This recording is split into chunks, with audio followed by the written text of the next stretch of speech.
Saudara adalah Wakil Presiden Gibran Rakabuming yang menemui korban pembubaran kegiatan dan perusakan rumah doa milik Gereja Kristen Setia Indonesia atau GKSI di Kota Padang, Sumatera Barat. Gibran meminta agar korban anak diberi pendampingan psikologi hingga tuntas. Gibran, saudara, menemui korban ketika sedang menjalani pemulihan trauma di kantor Dinas Sosial Kota Padang, Sumatera Barat.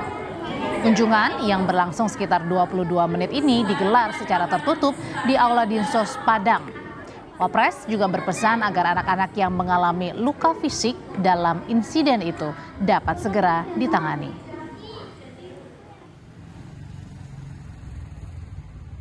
Beliau atau Wakil Presiden menanyakan korban dari anak kita, ada 2 orang yang masih belum bisa berjalan, 1 orang, tapi yang satu di sini masih sakit, yang satu anak kecil di bawah 2 tahun itu berteriak histeris tiap malam.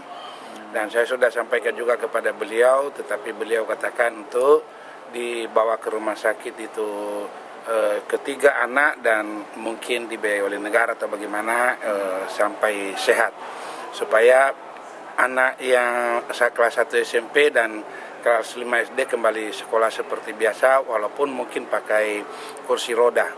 Itu pesan dari Bapak Wakil Presiden kita.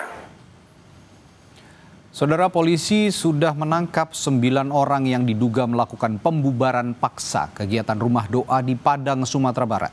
Menteri Agama mengecam aksi pembubaran itu. Insiden pembubaran kegiatan ibadah di rumah doa milik Gereja Kristen Setia Indonesia (GKSI) di Padang, Sumatera Barat pada 28 Juli lalu direspon Menteri Agama Nasaruddin Umar. Menteri Agama berharap peristiwa serupa tidak terulang. Kementerian Agama tengah menyiapkan pendekatan baru, yakni kurikulum cinta. Gagasan ini bertujuan membangun budaya saling pengertian dan mengikis prasangka antar kelompok masyarakat. Dalam mengajarkan agama, tidak boleh kita menekankan pertentangan perbedaan antara satu agama dengan agama yang lain. Semua agama itu mengajarkan cinta dan inti dari semua agama itu adalah cinta. Nah, jadi kalau kita memperkenalkan agama, tetapi menekankan aspek kebencian terhadap orang lain, itu sesungguhnya bukan mengajarkan intisari agama. Dan saya berharap mudah-mudahan ini berhasil. Dan siapa sih di Indonesia, nggak ada orang lain, kita sama-sama warga bangsa Indonesia kok. Jadi hanya misunderstanding saja ini. Kalau kita sudah bersentuhan secara sosiologis, maka otomatis nanti itu juga perbedaan agama itu kan dia nggak jadi soal. Agama apapun juga, semua mengajarkan toleransi. Dalam kasus ini, polisi telah menangkap 9 orang yang diduga pelaku perusakan rumah doa di Padang, Sumatera Barat.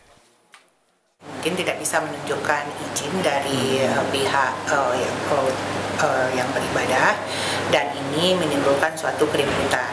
Keributan ini kemudian ditindaklanjuti oleh warga masyarakat dengan pembubaran. Pembubaran inilah yang berkembang menjadi perusakan di tempat ibadah tersebut. 9 orang ini adalah yang diduga melakukan perusakan di lapangan.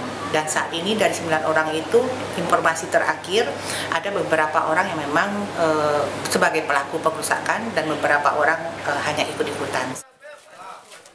Ketua Lembaga Kerapatan Adat Alam Minangkabau, Fauzi Bahar, menilai pembubaran dan perusakan rumah doa milik Jemaat Kristen Setia Indonesia di Padang, Sumatera Barat masuk dalam pelanggaran pidana dan tidak mewakili unsur agama maupun adat. Ini saya anggap sebagai kriminal umum aja. Orang yang tidak melalui polisi, tidak melalui RT dan RW, tidak melalui Satpol PP melakukan tindakan sendiri, apapun bentuknya, negara ini tidak pernah mentoleransi. Dari itu kejadian ini marilah kita lihat dengan secara sehat ya. Kalau berjuang dengan agama tidak begini caranya. Undang adat juga tidak begini. Harus ada pelaku adat, tidak boleh sekelompok orang langsung ke sana. Dari itu saya melihat ini adalah tindakan pidana umum yang perlu ditangani oleh polisi karena merusak sarana dan prasarana rumah. Sebelumnya, sekelompok pria membubarkan kegiatan pembinaan dan pendidikan agama Kristen yang diikuti sedikitnya 30 anak sekolah. 2 orang anak dilaporkan mengalami luka akibat kejadian ini. Tim Liputan Kompas TV.